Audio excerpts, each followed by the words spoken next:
devotion ko ngayong gabi, very familiar no about prayer pa rin this month no. Jesus is coming nga, but topic natin about prayer. Kasi kung Jesus is coming, baka hindi dumating si Jesus. Kasi ako yung, yun, joke lang. Sige, very familiar naman po itong natin. Basahin ko na lang po. Ako na lang po magbabasa sa Matthew chapter 7. Ito'y about prayer din, no? About topic about prayer at very familiar verse sa Bible na alam natin na madalas natin itong naririnig sa mga prayer meeting, no? Overnight prayer meeting, no? And basahin ko na lang po, Matthew chapter 7, verse 7. Andiyan na po tayo lahat. Okay. Matthew chapter 7, verse 7, Ask, and it shall be given you. Seek, and you shall find. Knock, and it shall be open unto you. Tayo po yung manalangin. Ama namin Diyos na nasa langit, kami po ay nagpapasalamat sa inyo sa gabing ito. Salamat, Lord, na muli kami ay dinako sa inyong tahanan upang magtipon at purihin kayo sa Espiritu at katotohanan. Salamat po, Panginoon, sa mga nagdaang linggo na ang nagdaang buwan na tuloy kayong umabot sa amin. Salamat sa mga pagsubok, Panginoon, sa mga kasagutan ng mga panalangin at mga panalangin pa na alam namin na wala po imposible sa inyo. Patuloy namin tinatas sa inyo aming pastor na patuloy siyang bigyan ng fast recovery at mga test, ano man ang gagawin po sa kanya ay maging smooth at maging maayos po lahat. Dalangin ko rin, O Lord, ng kanilang pangangailangan, no? Sa kanya rin mga gamutan, dalangin ko rin ng mga kanya family, no, na nag-aalaga at umaalala sa kanya doon sa ospital na patuloy yung bigyan ng lakas. Ingatan niyo po rin sila sa anuman dako na doon sila, Panginoon. Dalangin ko rin, O Lord, sa gabing ito aming pag-aaralan, aming patungkol sa panalangin na Panginoon ay marami kaming matutunan no, this month sa topic ng prayer, Panginoon. Binabalik namin papurito halati sa tamis pa ni Jesus. Amen. No? So, gandang gabi sa bawat isa. Itong topic natin ay very familiar, no? Very marami na tayong narinig, no, about this verse, no? Ito'y akin na lang pinamagatan na the open door of prayer, no? Dito na lang din natin kukunin yung mga points no atin na ating tatakal this night, no. Bigyan ko lang po kayo ng konting recap, no. Doon dito sa chapter 7, no. Matthew chapter 7. Ito kasi yung Jesus Christ, no, sasalita siya dito in the Mount of Galilee, no. At yung crown niya, no, yung crowd niya na mga kinakausap niya dito ay yung mga disciples niya at yung mga ibang tao, no, na sumusunod sa kanya, no. At ang mga audience niya dito ay mga Hudyo, no, believers, at yung iba ay follower niya, Jesus Christ. And Matthew, no, si Matthew, ito'y isa niyang disciple, no. At ito ay isang tax collector, no. Alam naman natin 'yan, no. At ito ring this verse natin binasa, no, na ito rin na makikita rin natin sa Luke, no. Sa Luke 11:1 to 13. At ang main themes ng Matthew chapter 7, no, ito'y in the verse 1 to 6, no, in the right attitude towards other, no. Ito nga kita natin yung judge not, no. Tinuturo na teaching against hypocritical judgment, no. We must examine ourselves before correcting others, no. Dito ini-emphasize ni Jesus Christ about judge, no, sa kapwa mo. And then dito nga sa chapter 7, verse 7, no, sa 7 to 11, ito naman yung prayer of depends on God, no. Ito nga makikita natin na ang ask natin sa Panginoon and seek and knock, no? Makikita natin yung mga word na yan. And God is pictures us loving Father who gives good gifts to His children, no? Ganun na lamang tayo kamahal ng Diyos Ama, no? Sa ating bawat panalangin sa Kanya. And then dito nga sa verse 12, yung tawag naman na golden rule, no? Do others as you would have them to unto you, no? Summarize the law and the prophets, no? And verse naman dito sa verse 13 to 27, ito na yung mga narrow gates, no, na binanggit ni Jesus Christ, wide gate, no? Good tree and bad tree, no? Ito na yung mga wise men and foolish men, no? At dating tututukan lang dito sa ating nabasa, no? Very familiar this verse kasi ito yung time na nagsasalita ang Panginoon, no, sa mga tao na kanyang mga disciples, no, na hindi naman niya sinabi dito na baka, no, na baka sagutin, no, o tignan natin kung sasagutin yung panalangin. But ang sabi niya, it shall be given, no? It shall be given. Ye shall find and it shall be open, no? Ito'y paanyaya ng Diyos sa panalangin na may pananampalataya, no? Ito'y para sa ating mga tunay na nakakaunawa ng salita ng Diyos, ay ito'y napakagandang promise sa atin ng Diyos, no, na never tayong mag-iisip na baka sagutin ng Diyos, no? Never, hindi natin naisip 'yon sapagkat tayo na iniwala, no, sa bawat panalangin natin ay yun ay didinggin ng Diyos, no? At dito nga, hindi ko na patatagalin, verse 1, chapter 7, no? Chapter 7, verse 7, dito nga makikita natin yung point number 1, no? Point number 1 ay yung ask, no? Prayer with dependence, no? Ask, it shall be given you, no? To ask means to recognize our need, no? No? At makikita natin yung paghingi natin sa Panginoon ay wala yang dead, parang limit, no? Wala yang paghingi natin sa Panginoon ay wala yang expiration, no? Parang limited, no? Hindi. Bagkus sinabi niya, ask anything, no? Hingi tayo sa Panginoon na anumang hingin natin sa panalangin, no? But, no, hindi lang tayo pwede dapat umihingi lang, no? Hindi lang dapat tayo panay hingi na lang sa Panginoon, no? Sapagkat ihintay rin natin din yung kasagutan, no? Hindi rin tayo dapat na panay hingi na lang sa Panginoon, ay tayo naman yung hindi natin naantayin yung kanyang kalooban, no? Kumbaga, gagawin na lang natin basta yung basta nanalangin ako sa Panginoon, basta ako na bahala, parang ganon. No? Hintayin natin yung kasagutan ng Panginoon, no? At yung prayer natin kailangan nandoon nakadepende pa rin sa Panginoon, no? At hindi yung nakadepende yung sagot sa atin, no? Sometimes may mga ganong tao, no, na kuminsan nag-aas sila sa Panginoon ng maraming bagay, but in-expect nila yun lahat masasagot, no? Kung kalooban yun ng Panginoon, no? Kung yun ang kalooban ng Panginoon, yun ang mas pakikinggan natin, di ba? At yun nga, nababanggit nga dito na when it comes to maturity nga, no? Sa panalangin, di ba? When you ask, no, sa Panginoon, ay tanggapin din natin yung salitang hindi kalooban, no? Yun nga, Wednesday, no, nabanggit, God says no, no? Sometimes ganun din ang sagot ng Panginoon sa atin, kung hindi kalooban talaga eh. No, minsan, pinipilit nating hingin yun sa Panginoon, but still, yung heart naman natin ay lumalaban, no? Nanlalaban. Sapagkat gusto natin masunod yung gusto natin eh. Di ba? Humingi nga tayo sa Panginoon, but still yung puso natin ay masyadong matigas, no?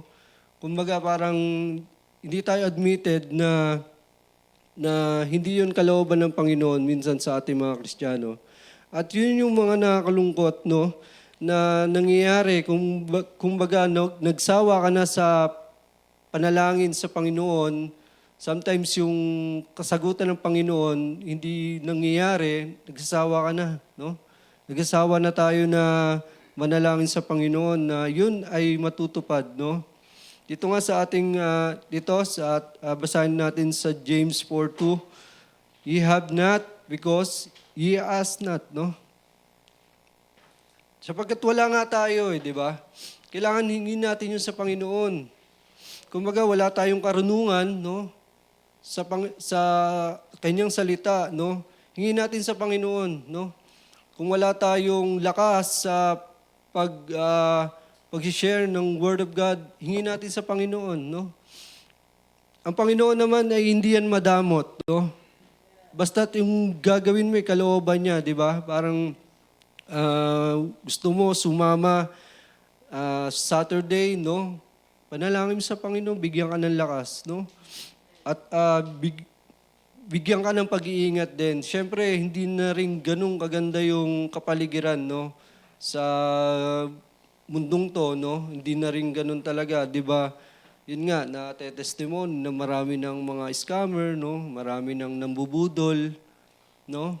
At di na po malabo yan ngayon sa atin, no? Sa ating mundong to, no? Sapagkat di naman tayo dito nakatira, di ba? Right? Hindi tayo dito nakatira. But still, manalangin tayo sa Panginoon na may pag-iingat, no? Manalangin tayo sa Panginoon na magkaroon tayo ng karunungan sa kanyang salita, no? And dito rin sa James 1:5, let him ask of God that give it to all men, no? No, dito nga iniyayahan tayo ng Panginoon na ask pa rin sa panalangin, no? At yun ay ibibigay ng Diyos sa atin, no? Huwag tayong manawa. And John 14:13, and whatsoever ye shall ask in my name, that will do, no? Napakagandang pangako ng Panginoon sa atin, na yun yung promise ng Panginoon sa atin, no? Na anuman nung hilingin natin sa Panginoon, anuman yung hingin natin na panalangin sa Panginoon, ay gagrant niya yan. Basta tayo lumakad lang sa kanyang kalooban, no? At still, hindi ganun kadali, no? But still, inahayaan tayo ng Panginoon na patuloy tayong humingi sa Kanya sapagkat glorify natin yung Ama, no? Sa mga bawat panalangin natin sa Kanya. Dito nga sa 1 John 5:14, if we ask anything according to His will, He heareth us. No? Ano man yung mga bagay, kabigatan man yan, no? Pinagdadaanan, ano man yung mga problema, sakit, di ba? Walang imposible sa Panginoon, no? At tayo ay binigyan ng mga ganitong verse na kung saan nagpapalakas sa atin bilang Kristiyano, no, na huwag tayo manawa na lumapit sa Kanya, no. Kung minsan kasi mga Kristiyano, sometimes na hindi lang nasunod yung isang bagay, no, ayun na, nagtatampol na sa Panginoon. Lumalayo na sa Panginoon. Binibitawan na yung mga gawain para sa Panginoon kasi hindi niya nakuha yung sagot sa gusto niyang panalangin. Sometimes ganun mga Kristiyano na sabihin nating maturity sa panalangin, masyadong baby, no? Sa pamumuhay spiritual. And God is not offended by our asking. Invites, no? Ini-invites niya tayo na tayo humingi sa Kanya. A child who has his father show trust, not weakness, no? Di tayo humingi dahil na pinapakita natin na ano tayo, di ba? Parang wala tayong tiwala sa Panginoon, no? No, parang nangingi tayo kasi parang ganoon na lang, nanghihina tayo, no? Are we praying especially or only generally, no? Sometimes ganun tayo manalangin, di ba? Parang generally na lang, no? Kasi paulit-ulit na lang eh, di ba? Parang memorize na eh, di ba? Parang linggo-linggo na lang yung Wednesday na lang, ganun na lang. Minsan ganun tayo manalangin eh. And are we asking in faith, no? Believing in God, God hears, no? No? Sometimes ating pananampalataya, no? Ay doon din nasusukat kung gaano tayo kalapit sa Panginoon, no? And God gives not because we deserve, no? But we give because He's gracious, no? Ganun ang Panginoon sa atin, sa ating mga Kristiyano, sa ating tunay na kakilala sa Panginoon. Ganun na lamang tayo kamahal ng Panginoon, no? Na kahit yung bagay na hindi makakapagpasaya sa Kanya, ibibigay pa rin sa atin, eh. No? Sometimes, binigay nga sa iyo yung gantong work, no? Sometimes, ganun yung prayer natin. Sometimes, binigay yung ganung work sa iyo, ando na, ko-compromise ka na, no? Di ka na attend, no? Di ka na sasali sa ganitong gawain, di ka na sasama sa prayer meeting. O ganun din naman sa nag-aaral eh, di ba? Sometimes binigay yung ganung kurso sa iyo, no? Binigay nga sa iyo, di ba? Pinag-ano sa iyo ng Panginoon. Sometimes may naman, Sunday po eh. Di ba? Yung naano nga dito. Sunday po ay yung ano po namin kasi sayaw eh. So, di ba? Parang ko-compromise agad, di ba? Parang mga ganun. Di ba? Binigay nga sa iyo ng Panginoon, still, naging ano naman sa Kanya? Hindrance, no? Sa paglilingkod. But, yung maganda sa Panginoon, hingin man natin yun sa Panginoon, no? Na may pananampalataya, no? Na may merong pakumbaba, no? Yun ay ibibigay ng Panginoon sa atin na walang hadlang, no? Na smoothly, no, sa atin. And secondly, no, masyadong mabilis but okay lang po 'yan habang di lumalamig yung goto. Habang di malamig, sopas. So, as point number 2, seek. Nakikita natin 'yan dito sa ating verse. Ask and it shall be given. You seek, you shall find, no? Sabi nga ng video, ano yun? You find ways. Yun nga, naghanap talaga ng ways yung mga scammer. Yan nga. So yan, no, makikita natin, ye shall find, no? Napin natin si Atong Ang. Hindi, joke lang. Yun nga, no, nakita ko sa isang sa isang lang dumaan. Nakita raw niya si Atong Ang pero siya yung nawala eh. Binaon na pala dun sa sa Taal. So minsan mga ganon yung mga tao ngayon, naghahanap ng temporal, no? Temporal na kaligayahan sa mundong to, no? Sometimes they are not kontento sa kanilang buhay, no? But still tayo mga Kristiyano, no? Meron man o wala, no? Tayo nakukontento, di ba? Tayo may Panginoon sa puso natin eh, di ba? Dumating man yung Panginoon this March. Sabi lang yun ha. Di ba? Dumating man yung Panginoon, wala man tayo, meron, no?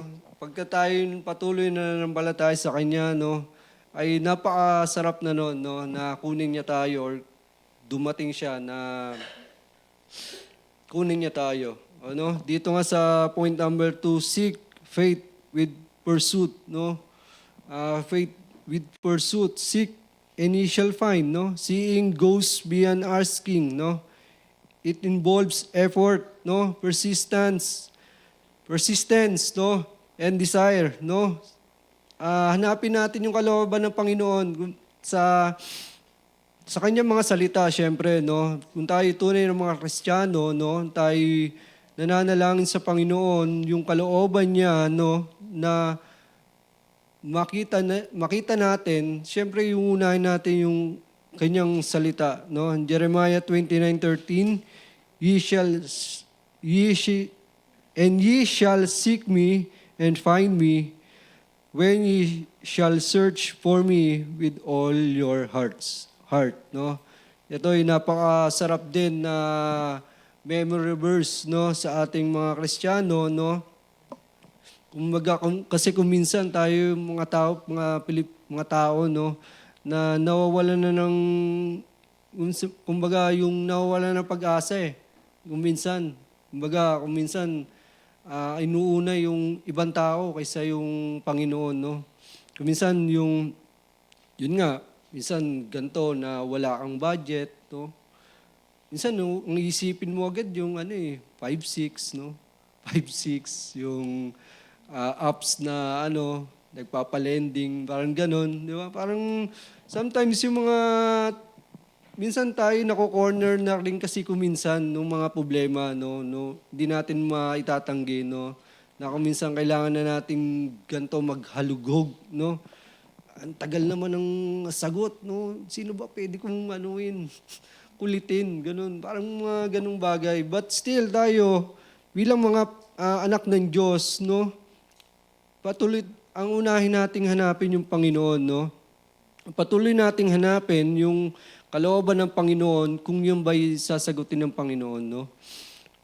Ang hanapin natin ay yung Panginoon sa puso natin, no, na alam naman natin na nandiyan siya, no, sa lahat ng bagay, ng aspekto ng buhay ng Kristiyano, no. Sometimes, nawawalan lang tayo, may mental block na lang tayo, no. Minsan, nandun na sa part ng buhay, no, na hindi mo alam kung saan ka lulugar, no. Hindi mo alam sinong hahanapin, no. Tingin ka lang daw sa taas, no. Sometimes ganun. And dito nga sa Psalms 34 verse 10, no, the young lions do lack and suffer hungry, but they that seek the Lord shall not want any good thing, no. Ito'y napakasarap din na paalala ng Panginoon sa atin, no? To seek God means spending time in His Word, no? Kumbaga, spend natin yung time natin sa Kanyang salita, no? Sometimes, meron tayong mga pinagdadaanan, no? Minsan, meron mga testimony, no, na meron kang pagsubok, meron kang mga circumstances, mga pinagdadaan sa buhay, no? Minsan, nagbabasa ka, no? At yun yung magandang minsan pinapaalalahanan ka ng Diyos, no? Na makikita natin dito sa kanyang salita. Walking in obedience, no? Hindi ganun kadali na lumakad sa kanyang kalooban, no? Sometimes mga Kristiyano or katulad natin na mga ibang tao, no, na lumalakad na nga sa kalooban ng Panginoon, sometimes andun pa nadadapa, di ba? Nadadapa. At still, no, na wag tayong tumigil sa kanyang kalooban, sa kanyang kalooban sa atin. Desiring His will, not just His blessings, no? Sometimes nandun kasi tayo nakatingin agad dun sa blessings, no? Hindi na dun sa desire or will ng Panginoon sa buhay natin. Sometimes nandun kasi tayo nakatingin agad dun sa sa sagot agad ng Panginoon na parang maganda nga yun. Parang, yun nga, pagka nabenta ko yun, kakapera ako. Yun agad yung natin, di ba? Parang thinking natin. But sometimes, no, desire His will, no, sometimes yan yung pinaka mahirap, no, na will ba yan ng Panginoon na mangyayari, no? Sometimes, bigo natin yan natatanggap no? Bigo tayo, no? But still, kung tayo may salita ng Diyos sa ating puso, no? Hindi natin iisipin yun, mga ganung bagay. Are we seeking God's presence or only His provision, no? Tayo lang po makakasagot niyan. Do we pursue Him daily or only times of trouble, no? Sometimes, hinahanap ba natin yung Panginoon in the times lang ba ng may trouble sa buhay ng Kristiyano buhay Kristiyano natin, no? Sometimes ganun di ba? Parang, ito kasi may sakit na naman kami, di ba? Parang na naman, trouble na naman, parang ganito na naman, may problema, no? Sometimes dun lang tayo yung kantang Lord, parang ganun. Ayoko na. Wag na. Wag na lang. Diba, parang ganun eh, yung trouble minsan dumarating sa buhay natin, di ba? Parang ano na lang natin, wala na kasi tayong sagot. Kumbaga, no, ano na eh, no choice na. Kumbaga, parang sa Panginoon na. Parang ganun, di ba? Sometimes, wag tayong ganun, di ba? Na nandun lang tayo sa trouble, no? Saka lang tayo makakaalala sa Panginoon, no? Those who seek God sincerely will never seek Him in vain, no? Yun nga, sabi ng Panginoon.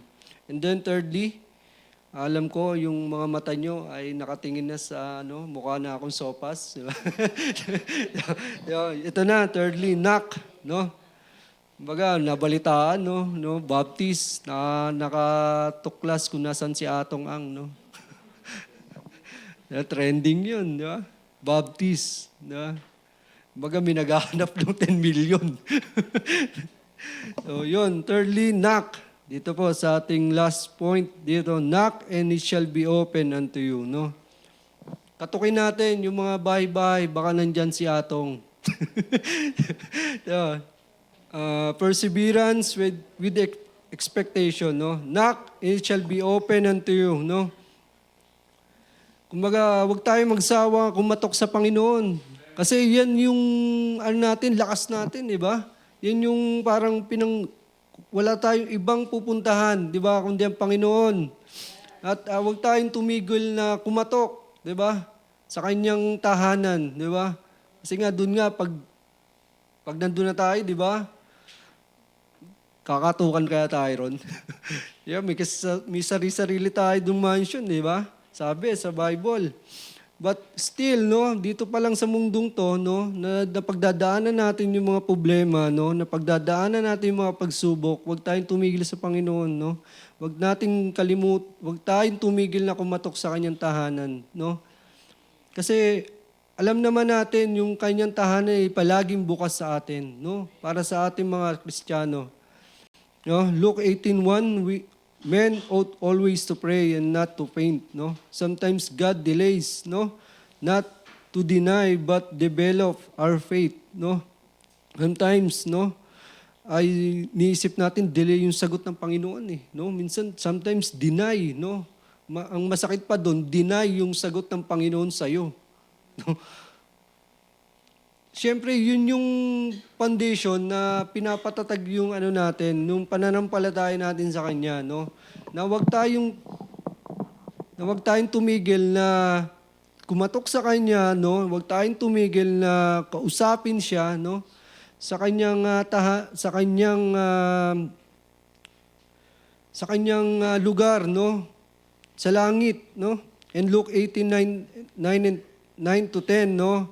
And I say unto you, ask, and it shall be given, you seek, and ye shall find, knock, and it shall be open unto you, no? For everyone that asketh, receiveth, no? And he that seeketh, findeth, and to him that knocketh, it shall be open, no?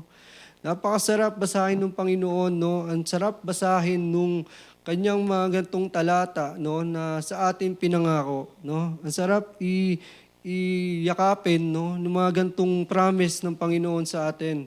No, na wag tayong tumigil sa kanyang wag tayong tumigil sa pananalangin, no. Wag tayong manawa, no.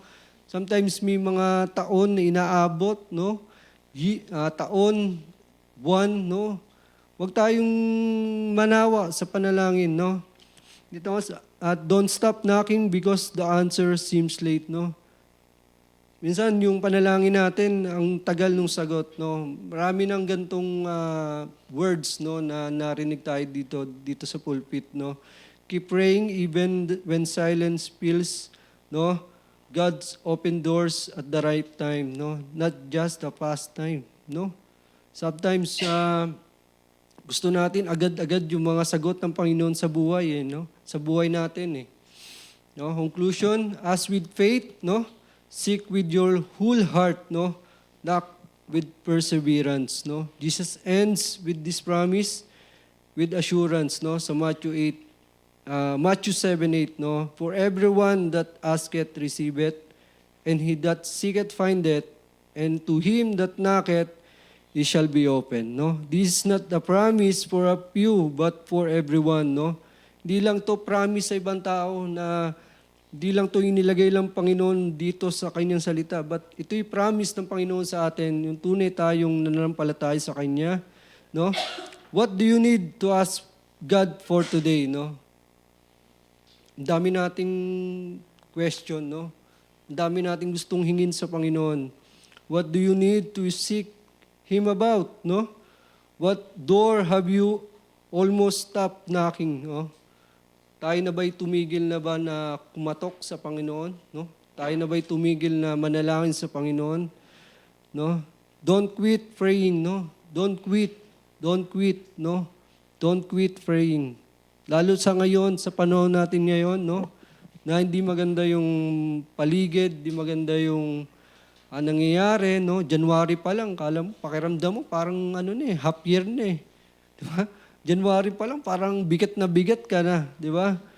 Di ba? Ganun na yung mga tao ngayon eh. January pa lang, ang pakiramdam nila daw, nasa mid na raw sila ng mga year na to. Di ba? But still, sa ating mga Kristiyano, no, na nananampalataya sa Kanya, don't quit praying. No? Lalo sa ngayon, panahon natin ngayon, pastor natin, no, na kailangan ng mas matinding panalangin, no? At hindi biro yung kanyang pinagdaan ng hindi yan basta lang na tag-open lang, no? Hindi ganun kadali, no? Hindi ganun kadali. At yun nga, yung excitement nga, no, na makabalik yung pastor natin dito. Yung makakasigaw siya ulit, no? Alala ko si dun sa babae, pag sumisigaw siya, natatanggal talaga yung antok eh. Nagigising, di ba? Di ba? Ganun yung nabimiss natin. Di ba? Siyempre, yung pastor natin na iba talaga, no? Pag tumayo yung pastor natin. The door is about to open, no? If you want, I can, no? Yun nga. Yun lang po. Magandang gabi po sa bawat isa.